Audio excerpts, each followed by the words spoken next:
मध्य प्रदेश और छत्तीसगढ़ में अब मतदान में 48 घंटे से भी कम का समय है और काफ़ी खींचतान और कट्टर मुकाबले या कांटे की मुकाबले की बातचीत कई जगहों पे आपने सुनी होगी। तमाम एनालिस्ट ज़मीन पे ये बातचीत कर रहे हैं। कई बार ऐसा होता है कि चुनाव से पहले मोटा एक अंदाज़ा लगता है कि रुख क्या है, ग्राउंड पे इश्यूज़ क्या है, लेकिन इस बार ये बड़ा कठिन प्रश्न है, खासतौर पे इन दो राज्यों के मामले में कि छत्तीसगढ़ में क्या होने वाला और मध्य प्रदेश में क्या होने वाला है। कई सारी जगहों से जो रिपोर्ट्स, लोगों से बातचीत है, तो उसमें दोनों तरफ के मुद्दे इश्यूज़ पे हैं। अगर एंटी इनकम्बेंसी की बात करें तो मध्य प्रदेश में भी हो सकती है, तो छत्तीसगढ़ में भी हो सकती है। अलग अलग पार्टीज़ की सरकार है। एक इशू अगर एक राज्य में चल रहा है तो दूसरे राज्य में क्यों नहीं चलेगा? ये ऐसे उलझे हुए सवाल हैं जिसमें बड़े बड़े विद्वान भी काफ़ी अपनी माथापच्ची कर रहे हैं और ये रुख पकड़ पाना, भांप पाना बड़ा कठिन हो गया इस बार। लेकिन एक बार कोशिश करते हैं समझने की कि क्या चल रहा है वहाँ पे, क्या थ्रेड है जिसको हमें समझना चाहिए कि एक बड़ा इशू हो सकता है जो इन दो राज्यों में, या कोई बड़ा उलटफेर हो सकता है छत्तीसगढ़ में या मध्य प्रदेश में, ये भी हो सकता है क्योंकि बहुत तरह की बातें हो रही हैं। बातचीत इसी पर करेंगे। हमारे साथ मेहमान जो उनसे परिचय कराया था वो आपका द सूत्र के चीफ एडिटर आनंद पांडे, राजनीतिक विश्लेषक अमिताभ तिवारी जी, इसके साथ ही सज्जन कुमार सिंह जी भी हमारे साथ हैं, राजनीतिक विश्लेषक, वरिष्ठ पत्रकार शिरीष मिश्र, खासतौर पर छत्तीसगढ़ पे उनकी खास नज़र है, और सी वोटर के सीनियर फेलो कार्तिकेय बत्रा जी। आप सबका सर बहुत बहुत स्वागत है। बस एक चीज़ थोड़ी सी ध्यान रखेंगे, हम लोग बातचीत में किसी सर्वे के नंबर्स नहीं कोट करेंगे क्योंकि अब एकदम हम लोग मतदान के करीब हैं और वो चुनाव आयोग थोड़ा सा उसको डिसलाइक करता है कि इससे ठीक पहले आप नंबर्स की बातचीत करें। तो ये एक बहुत ही इंटरेस्टिंग पहलू है। शिरीष, आपके पास आता हूँ। पहले ग्राउंड रिपोर्ट समझना है थोड़ा, क्या चल रहा है छत्तीसगढ़ में? कुछ हवा बदल रही है, एज इट इज़ है, क्या है, क्या हालचाल क्या है छत्तीसगढ़ का?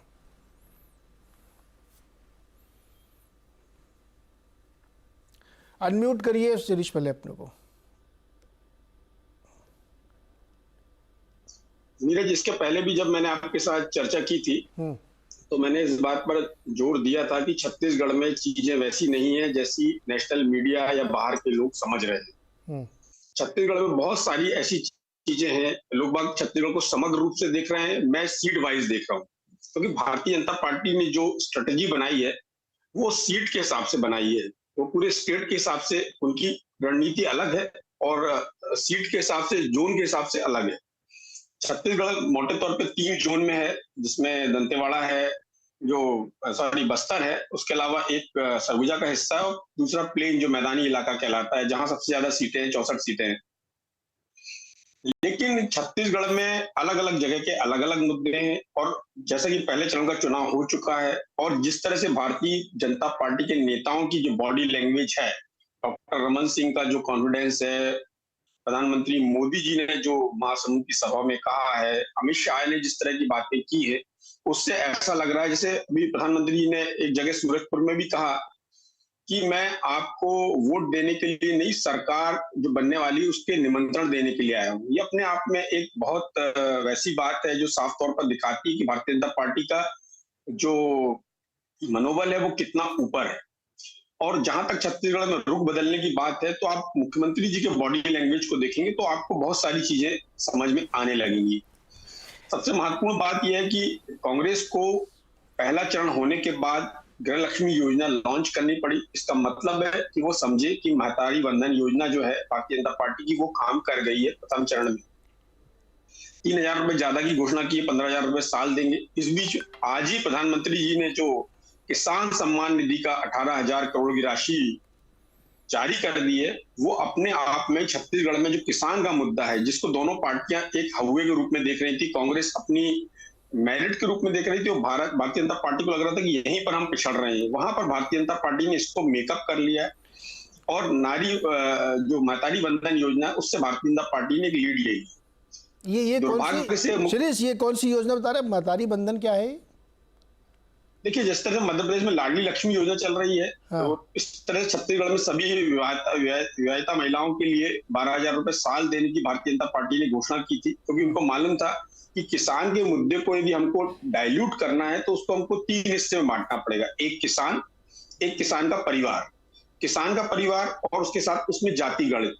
तो पूरे किसान जो यदि आप प्रदेश में देखें उसमें एक बड़ा हिस्सा साहू किसान मतदाताओं का है, जो अन्य अन्य कारणों से ऐसी खबरें आती है कि कांग्रेस के साथ वो खुश नहीं है।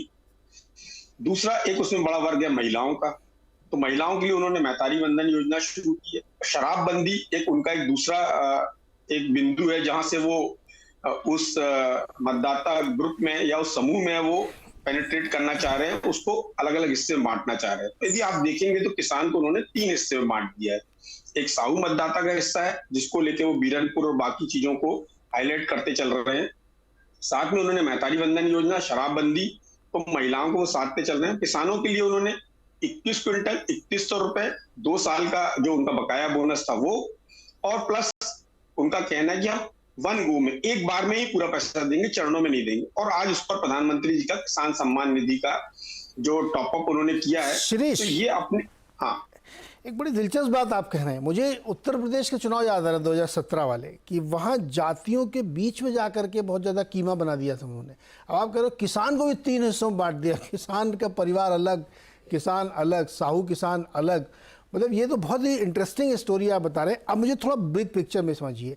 पहले एक समय ऐसा था कि नेशनल मीडिया में हम लोगों को लगता था यहाँ से बैठ के कि एक तरफा चुनाव है, भूपेश बघेल के सामने कोई चुनौती ही नहीं है, भाजपा चुनाव लड़ ही नहीं रही, ऐसा लग रहा था। फिर कुछ समय बाद सिनेरियो बना कि नहीं, कांटे की टक्कर है, लड़ रहे हैं वो लोग। अब तीसरी थ्योरी आप ये बता रहे हो कि कांटे की टक्कर नहीं, खेल कुछ और भी है। तो ये बदलाव क्या है? सरकार से नाराजगी, मतभेद, आपसी मनमुटाव, टिकट वितरण में बगावत, क्या चीज ज्यादा प्ले कर रही है? देखिए नीरज, यदि मैं आपको बताऊं तो छत्तीसगढ़ को जैसा नेशनल मीडिया देखता है या दूसरे लोग देखते हैं, या छत्तीसगढ़ के दूसरे लोग जो एक मोटे तौर पर देखते हैं, उनको अभी भी इस बात पे यकीन है। और आमतौर पे यदि किसी से पूछें तो लोग ये मुझसे बोलते हैं कि शायद आपका ही आकलन है, हम आपकी बात से इत्तेफाक नहीं रखते हैं। लेकिन मेरा अपना तजुर्बा है। अजीत जोगी एक बहुत बड़े नेता थे जिनके अंदर ये क्षमता थी। छत्तीसगढ़ के आखिरी यदि मैं कहूं कि क्राउड पुलर लीडर थे तो कोई अतिशयोक्ति नहीं होगी। वो किसी भी विधानसभा में 2000-5000 वोट ऊपर नीचे करने की क्षमता रखते थे। जब उनके सामने भारतीय जनता पार्टी के उस समय जो नेता थे उनमें आपस में गुटबाजी थी, उसको भारतीय जनता पार्टी ने विद्याचरण जी के माध्यम से साध लिया। अभी उनके लिए ये रोल बहुत हद तक अमित जोगी प्ले कर रहे हैं, जो 81 सीट पे अपने कैंडिडेट को लड़ा रहे हैं। 2 सीटों पर उन्होंने अपना समर्थन देके रखा है, एक जगह हमार राज पार्टी को, एक जगह गोंडवाना गणतंत्र पार्टी को।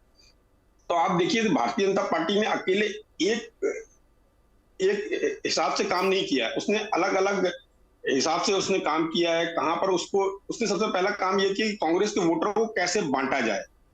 यदि आप बहुत बारीकी समझे तो उन्होंने वोटर को स्प्लिट करने की रणनीति पे चले हैं। दूसरी उन्होंने जो एक महत्वपूर्ण बात की है कि कांग्रेस के साथ अपनी एक समस्या है। कांग्रेस के नेता, जैसे कांग्रेस के जो 3 बड़े नेता हैं जिन्होंने टिकट बंटवारे में जिनका मेजर रोल रहा है, वो है भूपेश बघेल, जिनके साथ प्रदेश अध्यक्ष दीपक बैज हैं, और दूसरा एक है टीएस सिंहदेव, और तीसरे हैं डॉक्टर चरणदास महंत। उसके अलावा कुछ बड़े लीडर्स हैं जिनके बेटों की टिकट या जिनकी टिकट सीधे आला कमान से आती है, जिसमें अरुण वोरा हैं, अमितेश शुक्ला हैं, और ऐसे दीगर लोग और भी हैं जिनकी टिकट का सत्यनारायण शर्मा है, धनेन्द्र साहू हैं, जो किसी गुट के नहीं है और उनका सीधा टिकट ऊपर से आता है। तो जो बाकी 2 नेता हैं, चरणदास महंत और टीएस सिंहदेव, इन्होंने करीब करीब 14 सीटें इन्होंने ले ली हैं, और भूपेश बघेल ने करीब करीब बाकी सीटों पे भूपेश बघेल जी का कब्जा है। तो आप यदि मोटे तौर पर देखें तो कई जगह पर सीटों के गणित में उनकी कई सीटें खराब हो गई हैं। जैसे धरसींवा की बात करें, बलौदा बाजार की बात करें, सरगुजा की 2-3 सीटों की बात करें, लुंड्रा, सामरी और उसके अलावा प्रतापपुर। तो छत्तीसगढ़ में कांग्रेस ने कुछ जगहों पर सेल्फ गोल किया है, ऐसा लगता है। ये वैसी स्थिति है जब 2003 में श्यामा जी, कांग्रेस के अंदर। रुकिए जरा, इसको और डिटेल में खोलेंगे हम। आनंद को जोड़ते हैं। आनंद,